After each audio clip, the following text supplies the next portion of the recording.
Good. All right, so welcome to Mysteryland. Thanks, man.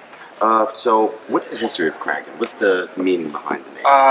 There is almost no meaning behind my name. To be honest with you, I don't even really know where it came from. The story that I tell, and I think it's true, I don't really remember though, is that my friends and I were kind of sitting around when I was trying to come up with like a name, and we were coming up with like funny things, and I threw out Crankin'. It's kind of like a tongue-in-cheek like kind of joke, like Crankin'. And someone thought it was funny, and I think it kind of stuck, and it just kept it after that.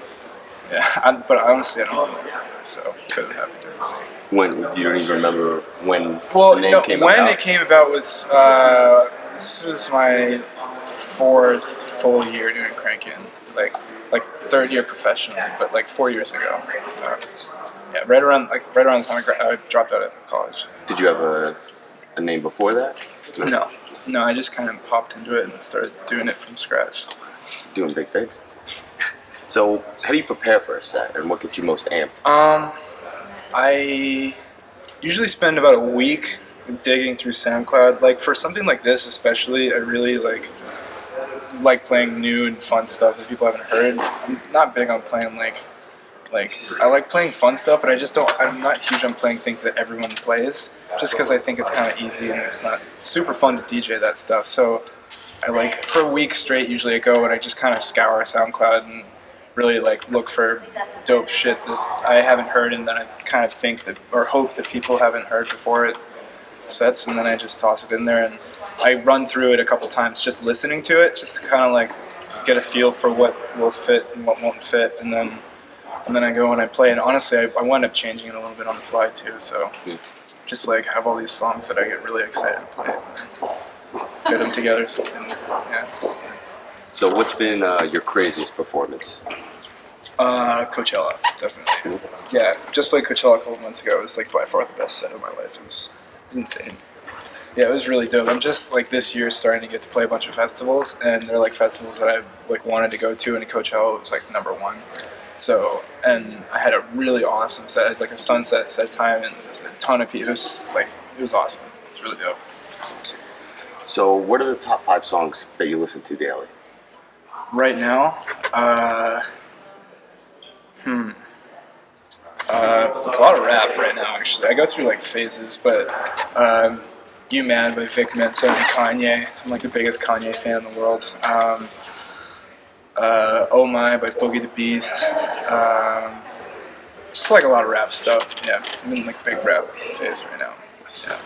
So who or what has been your main inspiration or motivation? That's a good question. I don't know if there's any one person or any one thing that makes me want to do it. My entire life's like always been super, super into music, and I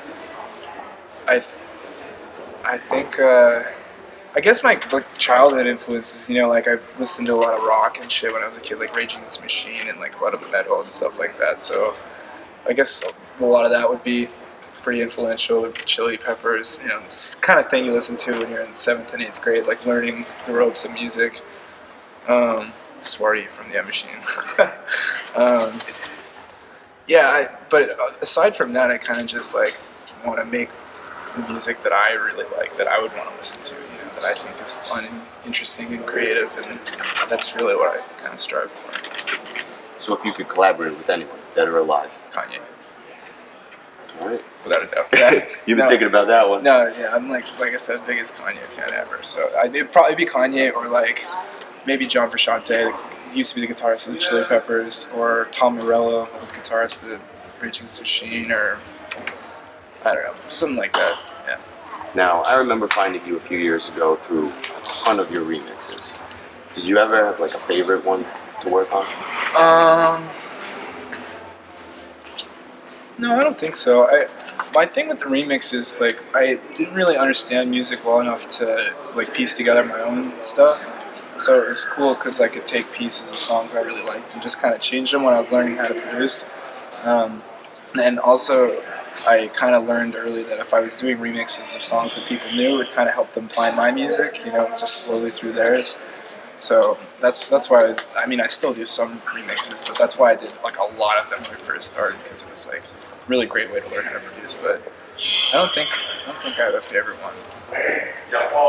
So now, do you prefer remixes or originals? I still love remix. I'm really, really, really picky about my original material. Like, extremely picky, which is why I haven't put much out. I have a bunch of it, but just I don't feel like all of it is quite.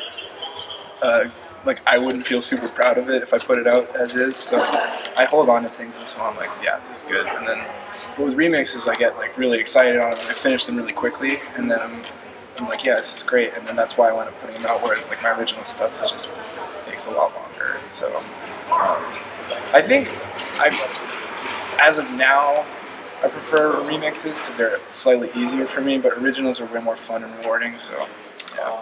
Are we gonna hear any Unreleased today? Yeah, actually, in the first like 10 minutes, I play a new remix that comes out in a couple weeks, and then I think I might be playing a song that I did with Bro Safari that we did that hasn't come out yet. But the rest of the stuff, I don't put. Like I said, I'm really picky, so unless I'm super proud of my stuff, I don't play it.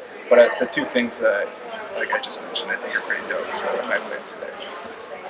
So you're getting ready for the Australasian tour. Is there a stop on the tour that you're like looking forward to the most? This is my second tour in Australia, and it's like I love, honestly, playing in Australia is like one of my favorite places. It's just the crowd there is so fun, and everyone really enjoys pretty much everything, and they know they're just like a really educated and fun crowd. So they're super into electronic music. They've been into it for longer than we have, I think. At least like the current EDM thing, they like latched on it really hard. But it's the first stop I played in Sydney at this club called Chinese Laundry. That's this like basement club, and it's small, and the ceilings are really low. And when people get really excited, they punch the ceiling, and it's crazy fun. That, or no, I think that's one of my favorite places to play in the whole world. So yeah. So if you could throw a festival or a show or a rave anywhere. Probably be my home state. I'm from New Hampshire, and there is like no electronic music scene there. It's like a lot of like jam bands and kind of like 90s. Like they have like Blues Traveler and Creed will come through or something, but there's not any kind of electronic music. So I think there are plenty of people that listen to it there. So I think it'd be cool to like throw like a big festival that was well done for people that just don't get it there. That's probably where I would do it. Yeah. So how do you feel about the growth of EDM, and where do you see it going? I don't know. To be completely honest, I'm not a huge fan of EDM as it stands. Like, I just like what it's become. I mean, not that there's anything wrong with like something making money. The fact that it's commercial isn't a bad thing, but it's like people are kind of losing their like what made it really cool, which is like going to a set and where a DJ is playing like a bunch of shit you've never heard before and being like, oh my god, this is so awesome, I've never heard any of this. Whereas now it's like you go to a set and all the kids want to hear is like stuff they've heard.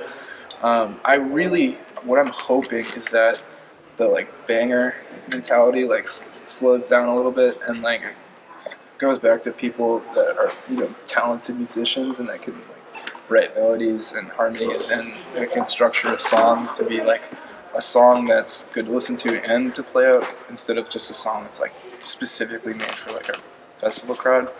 So I don't know where it will go, but that's where I hope it will go. It's just kind of like the bangers slow down a little bit. So yeah. So what besides the remix, the collabs, the tour, what else are we expecting from you for this the rest of the year? I'm done. As far as I am aware, I'm done with remixes for the next couple months, and I'm just gonna be working on original stuff.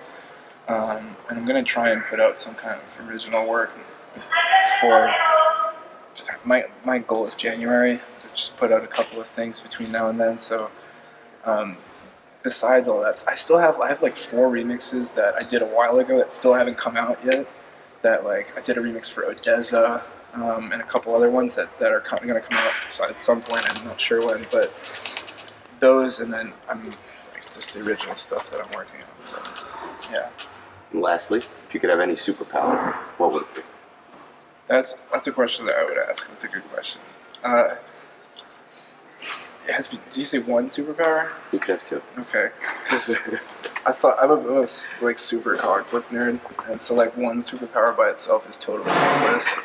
Like if you have super speed and you don't have super strength, like it's just, I would probably go with super strength and flight if I had to pick two, because that's like the classic combo. Yeah. All right, well, thanks Thanks, man. for talking. Awesome. Can't wait to see you out there. Yeah, it's gonna be dope.